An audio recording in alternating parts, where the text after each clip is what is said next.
Kamusta po ang lahat mga ka-DIY? Welcome back sa ating channel. I am happy to share na meron tayong natanggap na request mula kay Mr. Jeffrey Mansion sa kung paano ang connection sa paglagay ng external relay gaya nito sa ating LVD module. Alam ko na marami nang nakakaalam at nakagawa na nito, pero of course, let's give a chance sa mga hindi pa gamay.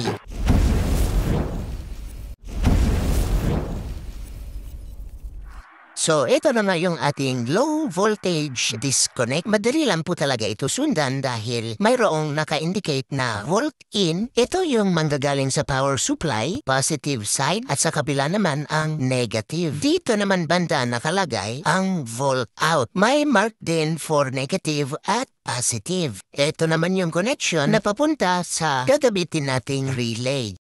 Actually, ito kasi yung meron tayo. Ang request kasi ni Sir Jeffrey ay yung itim na relay. So, gagawin muna natin iyon. Don't worry dahil itutuloy natin ang video in case na ganito ang gagamitin ninyong relay pagkatapos nitong demo.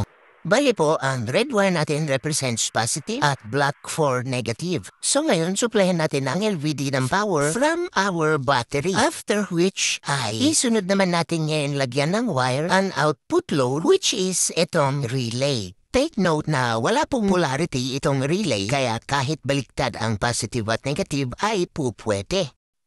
Alright, let's continue. Kuhanin natin ang positive line papunta sa trigger switch ng relay. Ito yung dalawang malaking tornilyo. Sa kabila naman ay ang papunta na sa ating output load. Lastly, ang negative line na direkta natin ikabit sa ating output load. Iyan na iyon, mga ka-DIY. Perfect! Napakadali lang sundan, ano? Diskarte nyo na kung ano yung ilalagay ninyo na settings nitong LVD para sa cut-off ng power upang maprotektahan ang battery sa pagka-drain.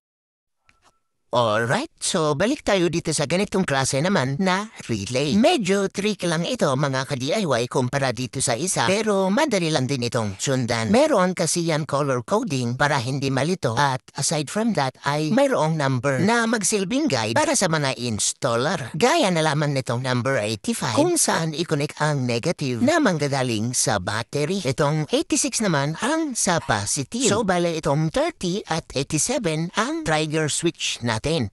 So, ito na nga at nahinang na dahil wala tayong extra harness.